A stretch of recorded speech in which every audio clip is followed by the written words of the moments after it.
Nous avons tendance à voir dans le monde d'aujourd'hui le résultat d'une longue évolution qui serait arrivée à son terme, comme si plus rien ne pouvait bouger.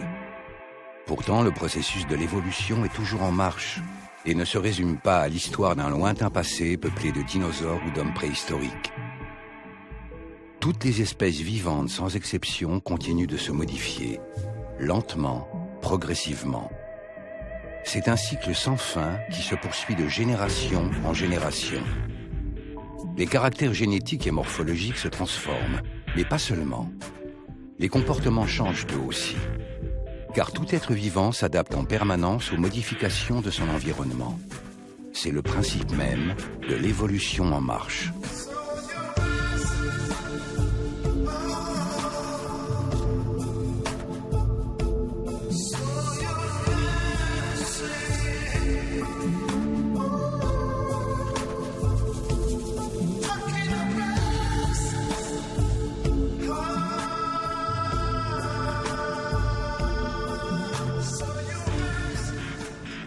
Je m'appelle Jean-François Barthaud. Amoureux de la nature depuis mon plus jeune âge, j'ai toujours tenté d'en comprendre les secrets. Passionné d'image, je suis tout naturellement devenu cinéaste animalier. Ce métier de globe-trotteur qui me conduit dans les endroits les plus reculés et sauvages de la planète me permet de partager mes aventures et mes découvertes. Cette fois, je pars en Arabie Saoudite, près de la ville de Taïf, située à 70 km de la Mecque. Le but de ce voyage, tenter de comprendre des interactions étonnantes dont j'avais été le témoin il y a une dizaine d'années entre des babouins et des chiens qui vivent à l'état sauvage. Normalement, les babouins devraient se tenir éloignés de ces meutes de chiens qui sont de redoutables prédateurs. Pourtant, aux abords de la ville de Taïf, j'avais observé une chose étonnante. Des babouins et des chiens sauvages vivaient ensemble. Un rapprochement que je n'avais jamais observé ailleurs. Quels intérêts communs pouvaient avoir conduit chiens et babouins à briser leur relation de prédateur-proie? Comment une société aussi inattendue avait-elle pu émerger? Pour tenter de le comprendre, avant mon départ, j'ai demandé à Dominique Lestel, philosophe et éthologue à l'École normale supérieure de Paris, spécialiste de l'intelligence animale, de m'aider dans ma démarche. Nous avons convenu de rendez-vous réguliers par Internet.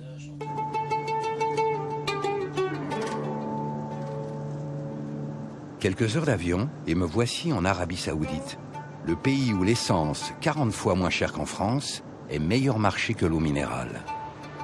C'est tant mieux, car la seule voiture de location que j'ai pu trouver est sûrement très gourmande. Salam alaikum.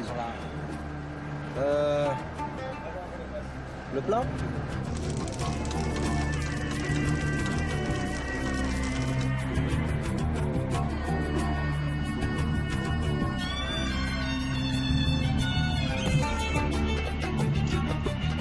La ville de Taïf est située dans un désert de pierre aux allures de paysages lunaires. On dit que les populations qui la bâtirent mirent en place les principes de l'écriture arabe. Depuis l'incroyable essor de l'urbanisation et la fin du nomadisme qui a eu lieu en Arabie après la découverte de gaz et de pétrole dans les années 30, Taïf est devenue la 5e ville du royaume. Aujourd'hui, elle abrite plus de 50 000 habitants. Un phénoménal potentiel de nourriture pour les babouins hamadryas qui, opportunistes, profitent des ordures générées par les humains.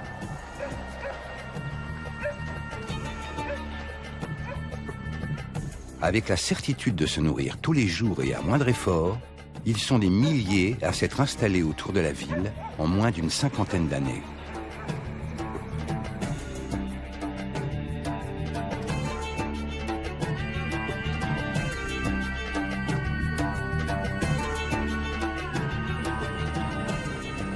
Dès l'aube, je pars à la rencontre de la colonie de babouins que j'avais déjà filmée il y a 10 ans.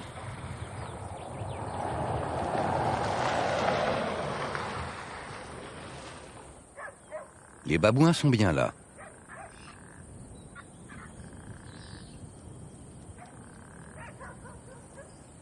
Pour les babouins hamadryas, appelés aussi babouins du désert, 2 choses sont indispensables pour s'établir quelque part. avoir de l'eau et disposer d'un rocher dortoir à proximité pour se protéger des prédateurs tels que loups, hyènes, léopards et chiens sauvages. Ce groupe d'une taille exceptionnelle a choisi un terrain idéal. Une falaise d'une centaine de mètres de hauteur, à l'aplomb d'une retenue d'eau.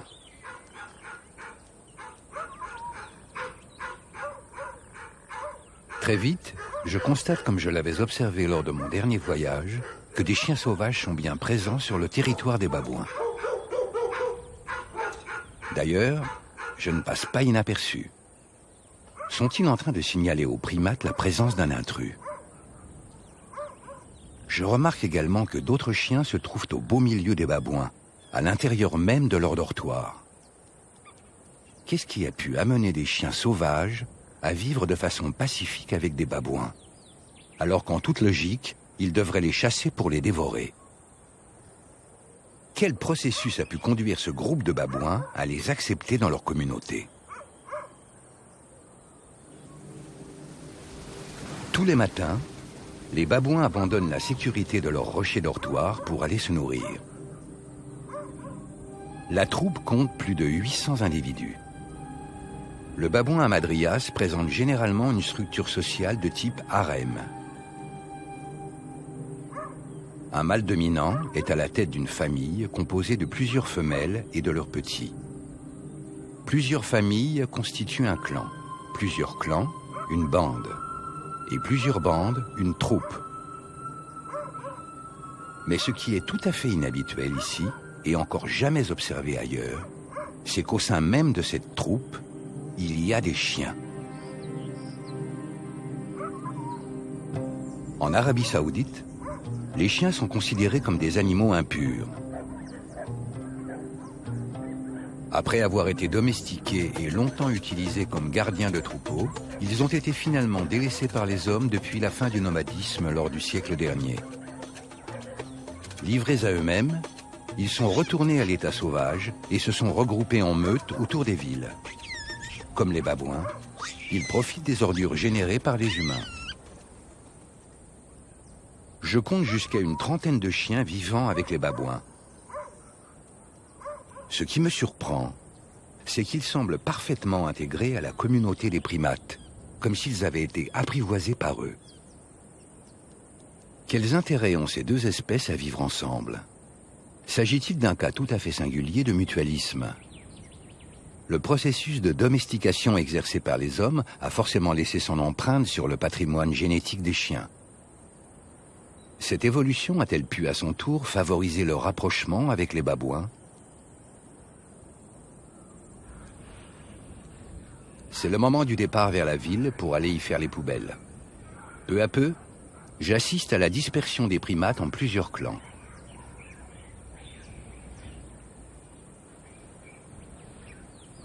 Je remarque que seulement 3 ou 4 chiens les accompagnent.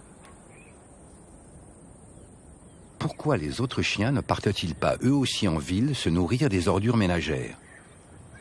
Mais alors, que mangent-ils? En restant là, ces chiens adopteraient-ils un comportement territorial pour protéger une zone de vie qu'ils partagent avec les babouins?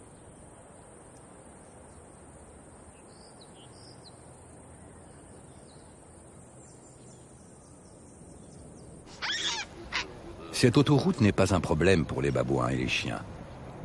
Elle n'est pas encore ouverte à la circulation.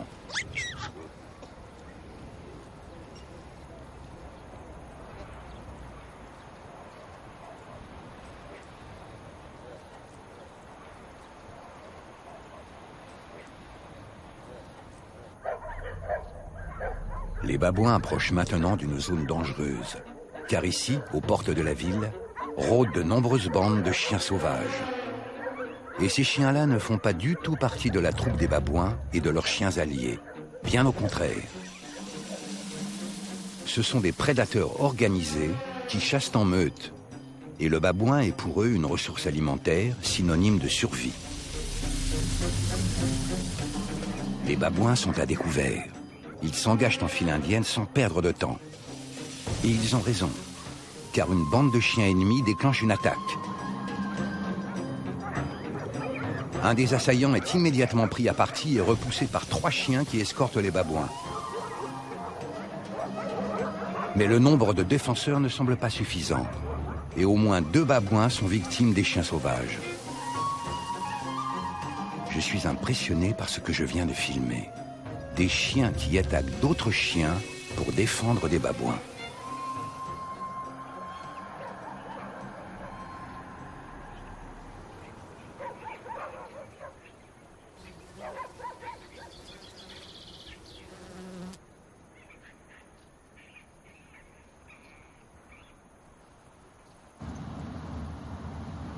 J'ai rendez-vous avec Ahmed Boug, directeur du National Wildlife Research Center, avec qui j'avais tourné un film il y a 10 ans. J'ai hâte de lui faire part de mes interrogations. Ahmed est primatologue et spécialiste des populations de babouins en Arabie Saoudite.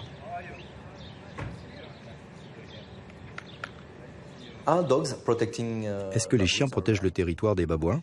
Il nous est arrivé pendant nos observations sur le terrain de constater que les chiens, qui sont des chiens adoptés, se déplacent effectivement avec les familles de babouins.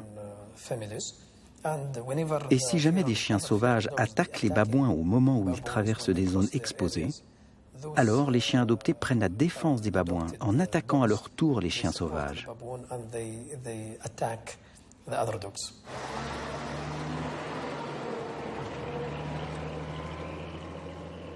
Ahmed me confirme bien que certains chiens sont adoptés et vivent au cœur de la troupe des babouins. Il s'agit d'un phénomène encore jamais observé ailleurs. Je suis très impatient d'en parler avec le philosophe-éthologue Dominique Lestel, de l'École normale supérieure de Paris, pour savoir ce qu'il pense de ces étonnants comportements. Salut Jean-François, ça va? Salut Dominique, tu me vois bien? Ouais, je te vois bien, je suis en train de regarder les images. Je suis bluffé, elles sont formidables, hein, ces images. Elles sont très, très impressionnantes et problématiques. La protection que les chiens semblent donner aux babouins me semble devoir être plus comprise comme une protection que les chiens donnent à la société mixte babouin-chien. Ce qui est important, c'est non pas de distinguer les chiens et les babouins, c'est plutôt de distinguer ceux qui sont dans la société et ceux qui sont à l'extérieur de la société. Est-ce qu'on peut parler de domestication? Ça me plaît beaucoup cette idée que les babouins ont domestiqué les chiens pour se protéger, mais l'explication symétrique marche aussi bien, c'est-à-dire l'explication selon laquelle les chiens se sont emparés d'un troupeau de babouins, prennent soin d'un troupeau de babouins qui, d'une manière ou d'une autre, leur appartiendrait. Alors on peut aussi trouver une autre possibilité encore qui serait que les babouins et les chiens mettent en place une société mixte avec des chiens qui se babouinisent et des babouins qui s'enchiénisent de façon à pouvoir vivre ensemble. Et donc les uns et les autres se défendent mutuellement et se défendent eux-mêmes. C'est quelque chose qui est intéressant et qui me plaît beaucoup, qui a été peu étudié à ma connaissance par les spécialistes, qui est de savoir comment des sociétés composées de plusieurs espèces animales réussissent à vivre ensemble. Un élément de réponse pourrait bien venir du rôle facilitateur des hommes. Pour de nombreux habitants de Taïf, les babouins sont une véritable attraction. Les Saoudiens ont pris l'habitude de leur apporter à manger tous les jours au pied de leur dortoir avant la tombée de la nuit. Cette manne providentielle semble autoriser des cohabitations improbables. J'assiste alors à une chose peu banale. Les chiens mangent en même temps que les babouins. Ils sont les uns collés aux autres comme s'ils faisaient partie d'une seule et même famille. Je comprends maintenant comment se nourrissent les chiens qui n'accompagnent pas les babouins faire les poubelles en ville. En fait, c'est la nourriture qui vient à eux. Ce qui peut expliquer aussi pourquoi ces chiens-là n'ont pas besoin de chasser les primates pour se nourrir. En restant là toute la journée, ils protègent de fait le territoire de l'intrusion de prédateurs. C'est un cas de figure extrêmement intéressant dans lequel il y a un apport massif de nourriture de l'extérieur qui structure toute la société de façon globale. Les babouins et les chiens peuvent vivre ainsi de façon communautaire parce qu'il n'y a pas de compétition pour la nourriture des uns vis-à-vis des autres. Et du coup, il y a du temps libre qui est donné aux uns et aux autres qui permettent de pouvoir développer un certain nombre de relations sociales, un certain nombre de voisinages, de convergences, de proximité les uns avec les autres, qui seraient tout simplement impensables dans des cas de figure plus naturels, entre guillemets.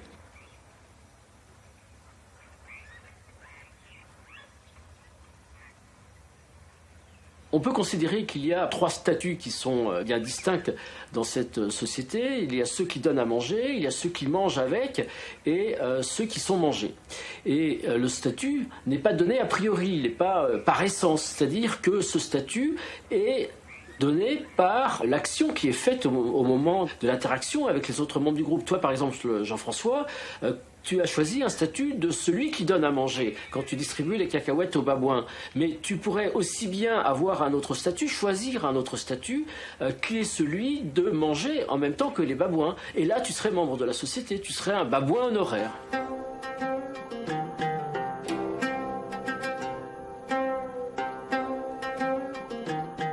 Dans cette société d'abondance, il y a encore plus surprenant. Une 3e espèce semble faire partie de cette communauté, le chat. En Arabie Saoudite, comme les chiens, les chats vivent à l'état sauvage car la religion interdit de laisser pénétrer l'un ou l'autre dans sa maison. Les chats, proie potentielle pour les chiens, semblent aussi bien fragiles face aux babouins. Pourtant, ce que j'observe me donne l'impression que ces chats, tout comme les chiens, sont parfaitement intégrés à la société des babouins. J'aurai donc en face de moi une société mixte constituée de 3 espèces qui n'ont rien à faire ensemble. Une situation extrêmement rare dans le monde animal, rendue possible par une 4e espèce, l'homme.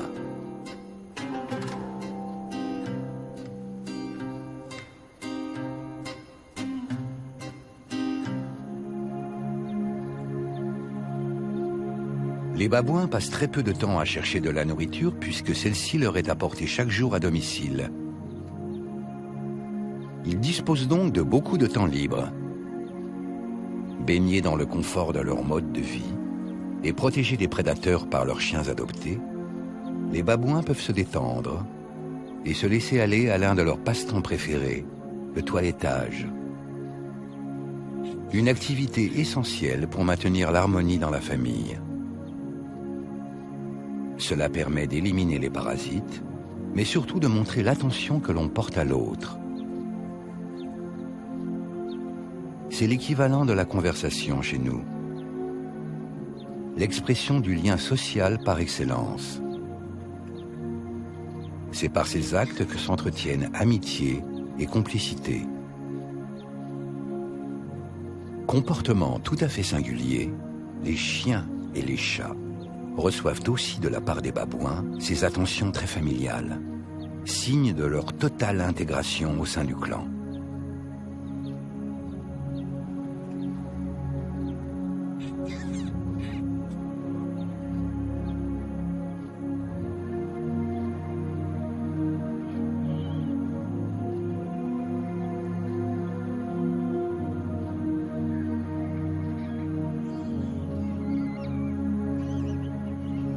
Comme chez les humains, les petits sont au cœur de la famille. Si les femelles font preuve d'un instinct maternel sans faille, tous les membres du clan redoublent de vigilance et d'attention pour protéger les jeunes et les aider pendant la période cruciale d'apprentissage.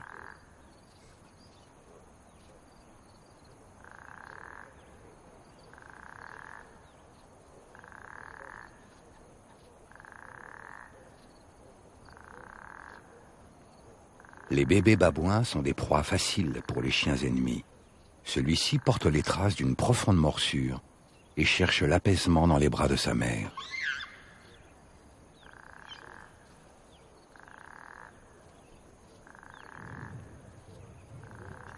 Chez les babouins hamadryas, il existe une codification précise des gestes et des attitudes dans l'établissement des rapports sociaux. On se dit bonjour en montrant son postérieur ou ses organes génitaux. On se touche ou on simule l'acte de reproduction. Ce sont des signes de politesse d'acceptation, de respect et de tolérance mutuelle.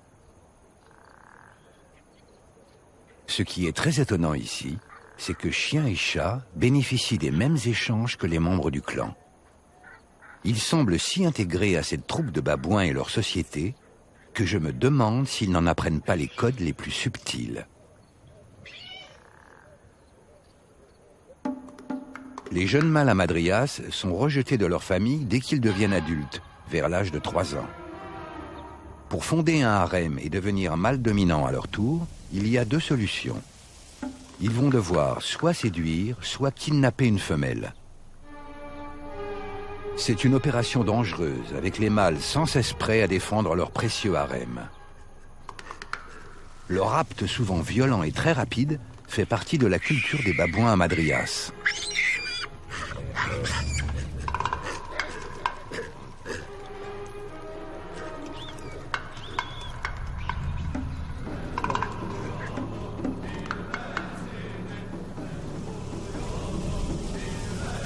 Une fois le harem créé, la lutte est sans pitié entre les mâles. Ils doivent sans cesse tenir à distance leurs concubines de la convoitise des autres mâles. Et mordre l'une d'elles au cou est un rappel à l'ordre très courant.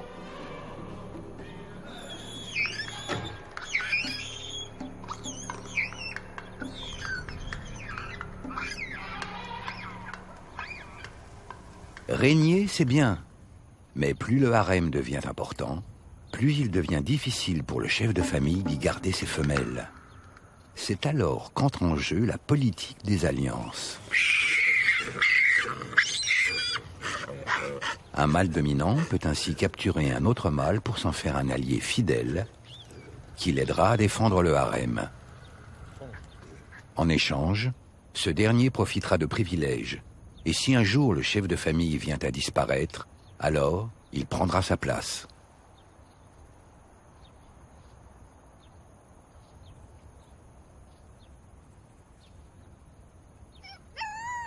Soudain, un cri derrière moi attire mon attention. Un chiot semble perdu au cœur du territoire des babouins. Enfin, il aperçoit sa mère. Mais la chienne refuse visiblement de l'allaiter. On dirait même qu'elle profite du terrain escarpé pour s'éloigner et l'abandonner au milieu des babouins.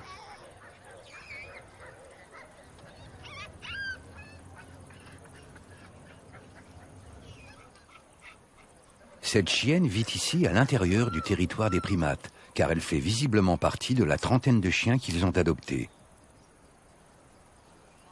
Mais qu'en est-il de son chiot ? Serait-elle en train de le leur confier? Est-ce un comportement habituel ici? C'est fort possible, car dès le lendemain matin, au pied du dortoir des babouins, je retrouve la petite chienne marron. Elle est en compagnie d'autres chiots, eux aussi livrés à eux-mêmes. On dirait qu'ici, les petits chiens de différentes portées se rassemblent et s'accommodent du manque de présence maternelle. Pour autant, ils ne sont pas seuls. Ils sont au milieu des babouins. Un chien adulte vient même leur rendre visite et jouer avec eux.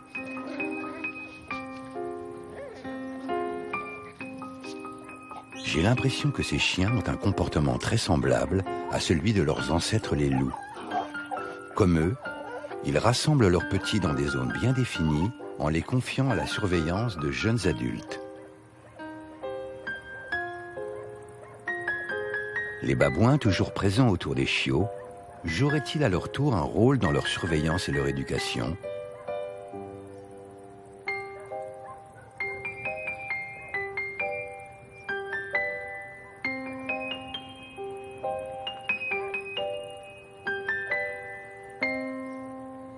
En tout cas, toute cette attention n'empêche pas les petits chiens de se protéger par eux-mêmes des prédateurs.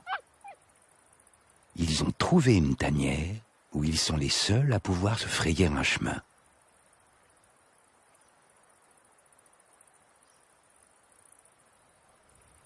Tout est calme lorsque soudain j'assiste à un comportement spectaculaire.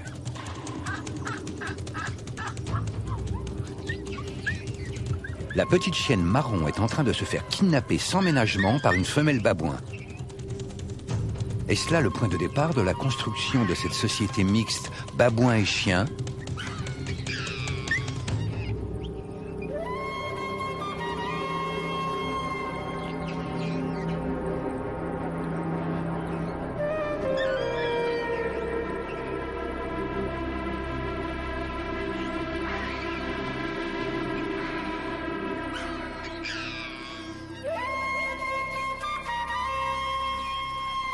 Une explication possible de ce rapt pourrait bien se trouver dans l'organisation même de la société des babouins hamadryas. Selon les primatologues, la structure close en harem pourrait être responsable d'une frustration chez les jeunes femelles n'ayant pas encore de petits. Le rapt d'un chiot compenserait alors ce manque.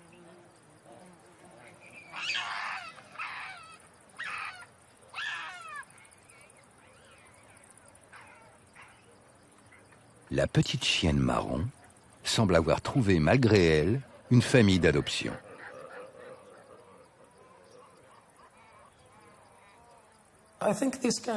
Je pense que ce comportement de kidnapping n'est visible que parmi les groupes commensaux, ici nourris par les hommes. Et ces animaux sont incroyablement nombreux. Et tout cela, c'est uniquement parce que des gens les alimentent tous les jours.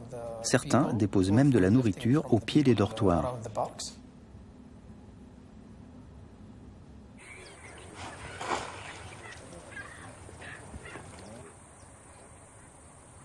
Ici, l'abondance de nourriture est telle par moment que babouins, chiens et chats mangent en même temps.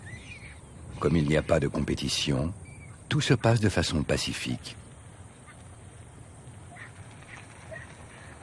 Mais dès que la quantité de nourriture apportée par les hommes commence à s'épuiser, la loi du plus fort reprend aussitôt le dessus. Certains plus malins anticipent et s'éloignent discrètement en prenant soin toutefois d'emmener avec eux quelques provisions.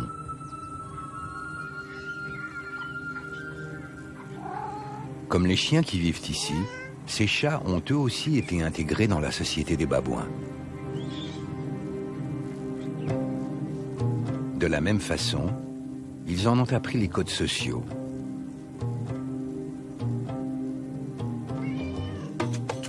Mais les chats semblent avoir établi des rapports de confiance avec les babouins, qui vont encore plus loin. Il y a entre eux une sorte de relation affective troublante. On peut se poser la question de savoir si la raison pour laquelle les chats vivent avec les babouins est une raison de protection, par exemple, c'est-à-dire que les chats seraient protégés des chiens par les babouins ou quelque chose de ce type. Je pense que c'est en partie vrai, mais que ce n'est pas suffisant pour rendre compte de ce qui se passe. C'est-à-dire que l'explication fonctionnaliste n'est que partielle. Ces chats ont un intérêt à jouer avec les babouins, c'est un intérêt sémiotique, c'est-à-dire qu'ils y trouvent du sens, ils y trouvent un certain nombre de significations, et puis un certain nombre de plaisirs. Je pense que c'est tout simplement agréable de jouer avec les babouins, que c'est marrant, que c'est fun, et que cette dimension doit également être prise en compte.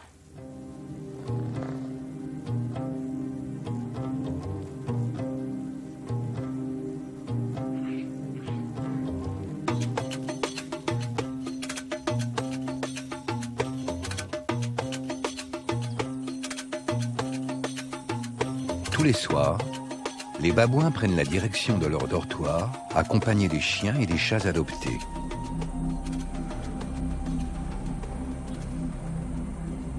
Mais si la majorité des chiens s'arrêtent près de l'espace où les babouins vont dormir, les chats, eux, vont y passer la nuit.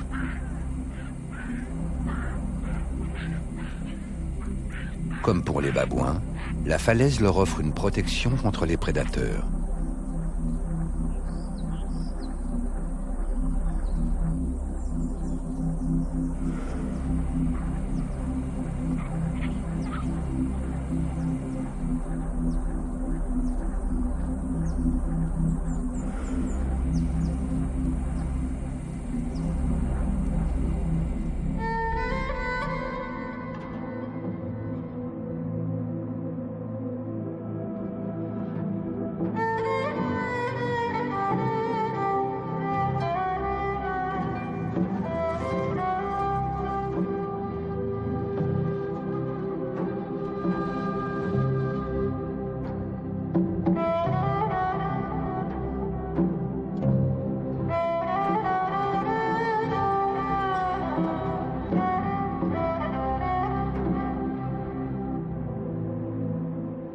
Aujourd'hui, je retrouve la petite chienne marron qui a été kidnappée il y a quelques jours. Elle est au milieu d'une famille de babouins.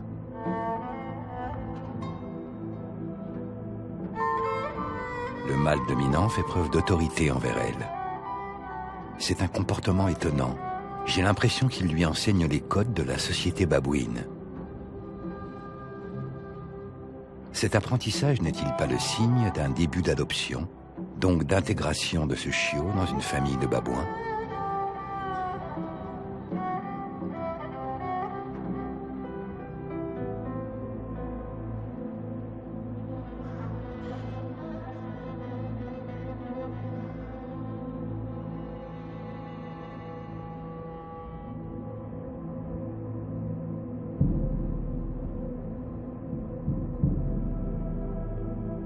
On peut se demander s'il n'y a pas une stratégie d'accommodement du chien à la société de babouins par les babouins, c'est-à-dire que si ce kidnapping ne peut pas être mobilisé également pour babouiniser le chien et en faire par la suite un protecteur, pas nécessairement un protecteur des babouins, mais au moins un protecteur de la société mixte babouin-chien.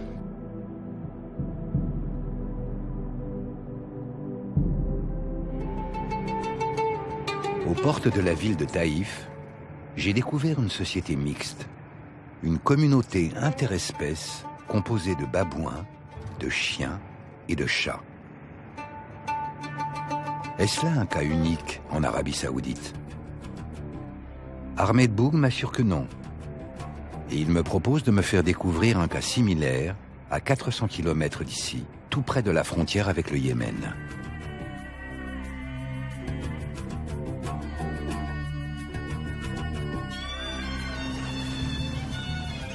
Les conditions climatiques à An-Namas n'ont rien à voir avec celles de Taïf. Nous sommes en montagne, et même sous cette latitude, il fait froid.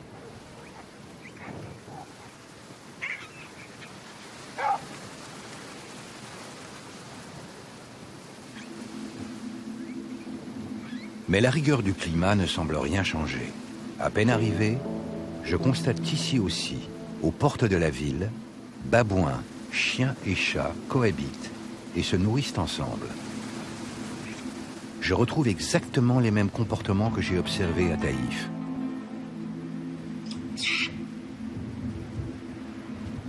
Cette situation semble confirmer que ce sont bien les humains qui, en nourrissant ces animaux, sont les initiateurs de ce rapprochement entre les trois espèces.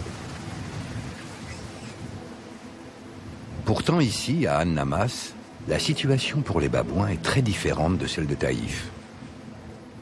Nous sommes dans une ville de villégiature et actuellement, c'est la saison morte. Si pendant les périodes de vacances, les babouins sont très bien nourris par une foule de touristes, qu'en est-il le reste de l'année dans une ville pratiquement déserte? De quoi se nourrissent-ils?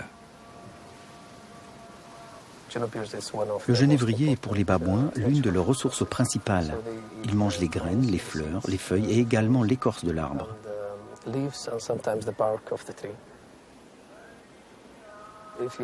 Si on analyse la stratégie du babouin Madrias, on se rend compte qu'il garde toujours un contact avec la végétation.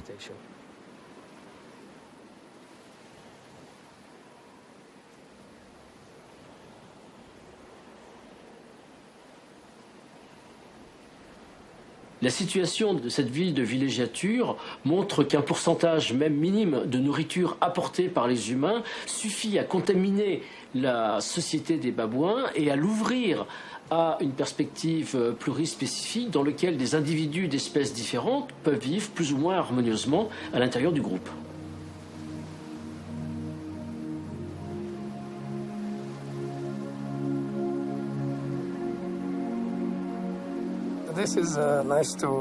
Ça, c'est très intéressant à filmer. C'est le petit qui tète sa mère alors qu'il est en train de dormir. Ce que l'on peut voir ici dans ce harem, c'est que toutes les femelles ont un petit, ce qui est tout à fait caractéristique des groupes commensaux, c'est-à-dire ici en Arabie, qui profitent de la nourriture des hommes. Ils sont suralimentés, ce qui n'est pas le cas dans les groupes sauvages, où l'on ne voit pas chaque femelle avec un bébé.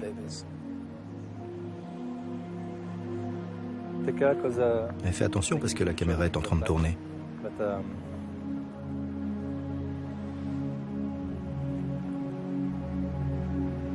Oh yes, yes, because Oui, on voit sa glotte remuer. it's nice to listen. Que du bonheur. Yeah. You know the survival La rate survie des bébés dans les groupes commensaux est supérieure à celle des bébés dans les groupes sauvages, car la nourriture disponible reflète la quantité de lait procuré par les mères à leurs bébés. the milk available for the mothers and for the babies too.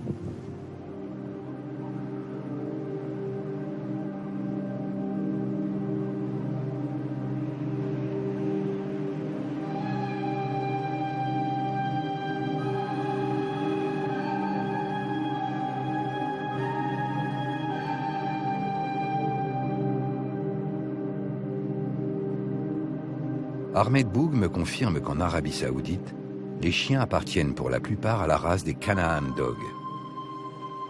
Cette race très ancienne, dont les origines sont situées en Palestine, est réputée, tout comme le babouin hamadryas, pour ses facultés à s'adapter à un milieu désertique.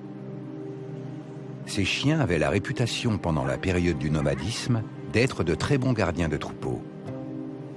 Serait-il possible que ce soit cette aptitude qui ait favorisé leur rapprochement avec les babouins? Continueraient-ils naturellement à jouer ce rôle parmi les primates? En tout cas, même si aujourd'hui les chiens ne sont plus sous contrôle humain en Arabie Saoudite, une très ancienne domestication par les nomades les avait génétiquement prédisposés à se faire adopter par des babouins.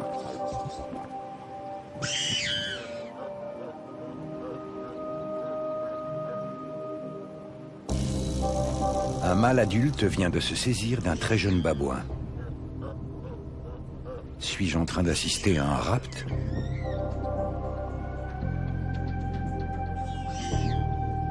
Non, les choses sont bien pires. Ce mâle s'apprête à tuer ce petit.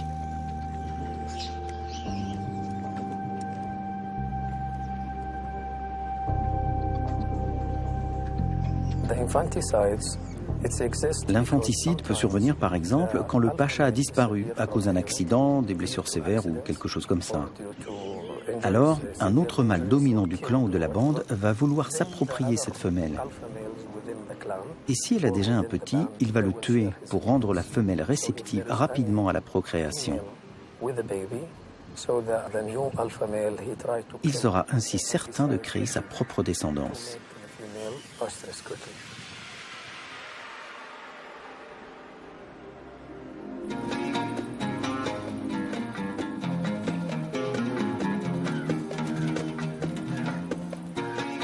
Les chiens protégeant la zone de l'arrivée d'éventuels prédateurs tels que loups, léopards ou hyènes, les babouins profitent à loisir de leur société de confort.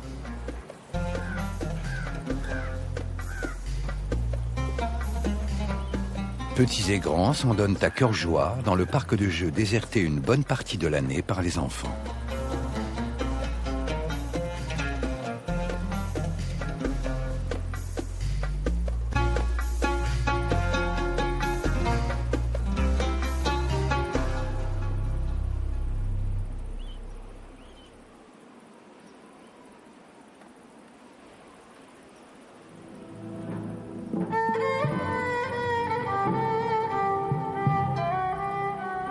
La mère dont le bébé a été tué par le mâle dominant garde auprès d'elle la petite dépouille.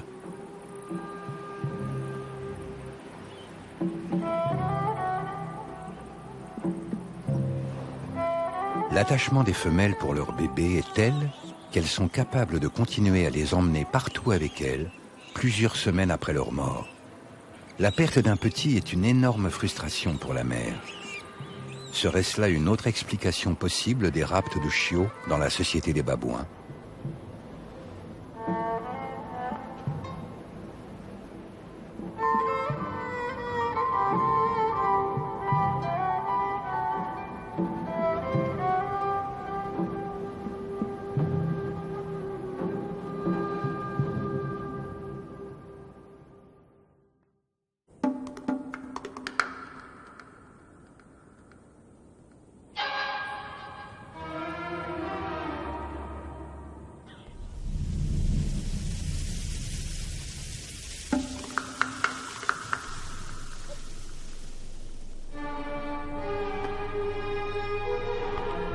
matin, aux premières lueurs du jour, je suis en place pour assister au rassemblement quotidien des babouins avant leur départ vers la ville, lorsqu'un cri d'alerte retentit.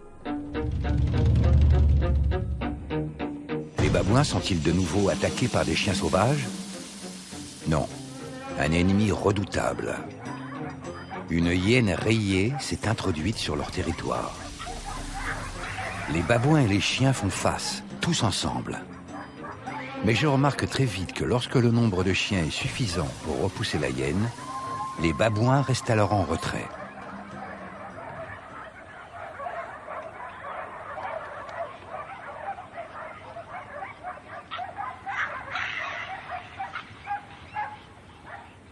Chasseur solitaire, la hyène rayée est un prédateur qui possède une mâchoire extrêmement puissante, capable de briser des os les plus durs.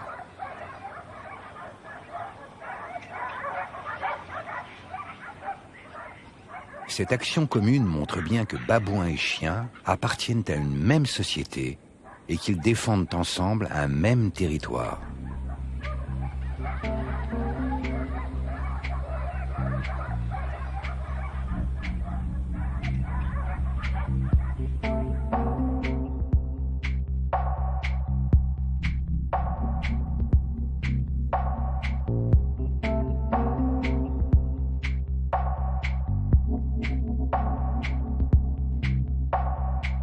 En quelques dizaines d'années, un temps incroyablement court à l'échelle de l'évolution, une société multi-espèces est apparue en Arabie Saoudite.